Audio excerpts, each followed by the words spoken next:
You see, the Republic spent decades doing nothing. And all along, we were preparing for this day.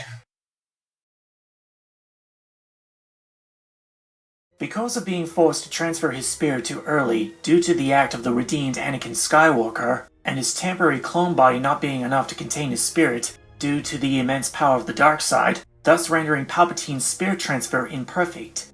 These factors would result in Palpatine's clone body decaying. Sidious was mobilized through the use of an Omen harness, a mechanical spine once wore by Omen, an ancient Sith king. The only thing that kept his body from decaying was the use of vials of restorative fluid.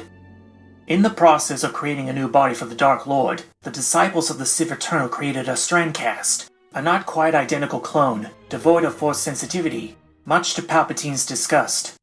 However, through unknown circumstances, the son of the Dark Lord fell in love with a woman and raised a family. Believing that his granddaughter would be the perfect vessel to transfer his spirit, Palpatine dispatches Sith assassin Ochi to bring his granddaughter back to Exegol. Leaving their daughter Rey on Jakku for her protection, the parents were taken and killed by the assassin, per orders from Palpatine. Despite losing Rey, Palpatine sends the child of Leia and Han Solo, the grandson of his former apprentice, Darth Vader. Using the same dark signs for their previous attempts to create a receptacle for Sidious, the Sith Eternal had created a Strandcast, another non-identical clone of Palpatine called Snoke.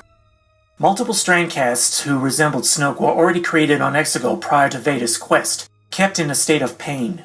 Genetically engineered on Exegol, Snoke was created as the means of seducing Ben Solo to the dark side, thus providing Palpatine another means of transferring his spirit, but also to seek revenge on the Skywalker family, thus holding the restoration of the Jedi Order. Through Snoke, Darth Sidious sidesteps the Rule of Two tradition of a dark side apprentice slaying their master to acquire their rank. Despite his origins, Snoke was not a Sith and had free will of his own, despite his actions and goals being orchestrated by Sidious. Palpatine kept clones of Snoke in vats if the need to replace him were to happen. Though a Force user of impressive power, Snoke himself was also planned by Palpatine to be his proxy in power for the Imperial Remnant hiding in the unknown regions. Despite already having the necessary coordinates to navigate the unknown regions, the Imperial Remnant was wholly unprepared of the dangers that dwelled within. It was because of the help from Snoke that the fallen Empire survived. Seeking control of the Imperial Remnant until he alone was to rule, Snoke sidelined, co-opted, even eliminated Imperial leaders such as Rey Sloane until his reign was left unchallenged. The Imperial Remnant becomes what is known as the First Order, with Snoke ruling them as their supreme leader. This would be the first phase of Palpatine's scheme to retake the galaxy. Under Snoke's leadership, the First Order begins their rearmament programs at the secret bases planted for the unknown regions, per Palpatine's directive. Becoming a rogue nation that dwelled in the unknown regions, far from the peering eyes of the New Republic, the First Order violates many rules of the Galactic Concordance. Amassing legions of stormtroopers from infants that were abducted and forced into training, ranging from normal infantry units to specialized variations such as flame troopers, jet troopers, and even executioners. Numerous ships were manufactured by companies that served during the reign of the Empire, such as Kuat Intrala Engineering, spawned from the Kuat Drive Yard Company, and Sienar Jaminus Fleet Systems from Sienar Fleet Systems. While few that made up the Navy range from Dissident-class light cruisers to Maxima A-class heavy cruisers, the majority of the First Order's Navy comprised of Resurgent-class Star Destroyers. 2,915 meters long, they are almost twice the size of their Imperial predecessors. The Resurgent class draws elements from both the Imperial and Venator classes, while improving from various flaws of the Imperial design, such as their command bridges being less exposed. Some ships of the class would be updated to Resurgent 2s, featuring 2 shield generator orbs. These ships featured upgraded weaponry which stemmed from Kyber focusing crystals harvested from a secret source deep in the unknown regions. Sienar Jaminus Fleet Systems would design various models for the TIE starfighters, such as the regular TIE Fighter and its Special Forces variant, both which featured shield generators and hyperdrives that provided better protection and offensive capabilities. Variations of the TIE model would be manufactured, such as the TIE Silencer, the First Order TIE Bomber, the TIE Whisper, and its Interceptor variant. The TIE Baron interceptors were designed for pilots that far exceeded those in the Special Forces. Kuat and Tralla Engineering manufactured warships that dwarfed the resurgent Star Destroyers, such as the Man-Eater 4 class siege dreadnought. 7,669 meters in length, these fleet killers possess 26 point defense cannons and 2 orbital autocannons that can punch through a planetary shield or annihilate enemy ships. These ships were inspired by the Executive-class Star Dreadnoughts of the Galactic Empire. The Supremacy-class Star Dreadnought, or Mega-class Star Destroyer, or Mega-class Star Dreadnought, whatever you want to call it, blurs the line between command ship and mobile space station that only one existed. 13 kilometers long and 60 kilometers wide, the Supremacy's width is 3 times the length of 3 Executive-class Star Dreadnoughts. Despite various officers and allies of the First Order argued for a planet to act as their capital, Snoke insisted on using the Supremacy as the main capital of the First Order until the restoration of total galactic control. From his flagship, Snoke performs his role as the First Order's leader within his throne room, while secretly receiving orders from the resurrected Emperor Palpatine. A cadre of elite guards, much like the Emperor's royal guards in the days of the Empire, these Praetorian guards protect the Supreme Leader with their own lives. This ship would also function as one of the First Order's premier factories, with industrial capabilities that rivaled those of the most productive First Order worlds. Upon completion, Snoke had the Supremacy stationed in the unknown regions, hiding it among the brightest stars, preventing its discovery. The Resistance nonetheless suspected its existence, nicknaming it Snoke's Boudoir, and sought to verify its rumored existence among the underworld. Variations of the all-terrain walkers were manufactured by Kuat and Tralla drive yachts, such as the First Order variants of the AT-AT and the AT-ST, but as well as the all-terrain heavy hauler, the urban assault tripod transport, and the all-terrain mobile artillery, to name a few. The towering all-terrain Mega Caliber 6 were the successors to the AT-AT, standing at 40 meters tall and featuring devastating weaponry, including a Mega Caliber 6 turbolaser cannon designed to punch through shields rated to deflect bombardment from orbit. Super laser siege cannons were designed to break through enemy defenses, requiring AT-HHs to tow them. These 200-meter-long miniaturized Death Star technology created devastating blasts enough to plow through any fortification. Joining the second wave of leadership kept in reserve by Snoke, a Legion General Enric Pride was given command of a resurgent Star Destroyer by the Supreme Leader himself, naming it the Steadfast in honor of the Imperial Star Destroyer Pride commanded himself in the days of the Empire. The ship itself was updated or entirely constructed as a Resurgent 2 class, featuring 2 bridge shield generators instead of just 1. After the Empire's fall at the Battle of Jakku, the founders of the First Order secured research logs from secret Imperial laboratories detailing a specific planet. After searching for decades in the unknown regions for a world that met the planet's exact specifications, the First Order eventually located the ancient Jedi world Ilum.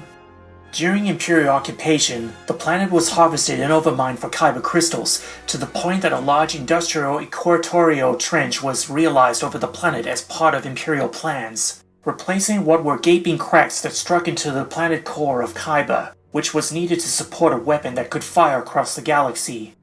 There, the First Order converts the planet of Ilum into the mobile superweapon, Starkiller Base, the technological successor to the Death Stars of the Empire.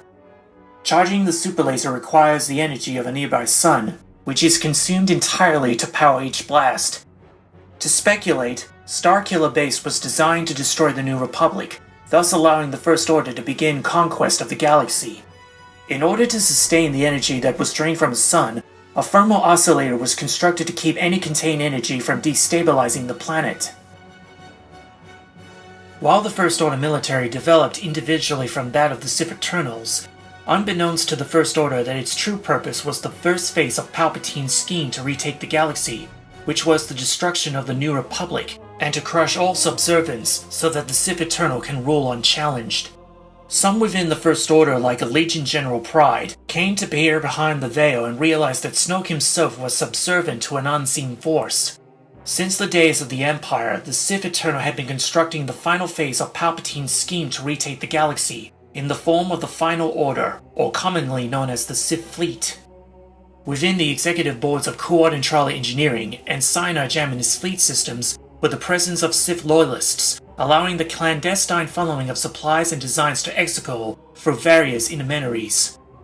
The latest generation of TIE craft, the TIE Dagger, while lacking the hyperdrive their First Order variants welded, featured heavy laser cannons within the layered wing panels.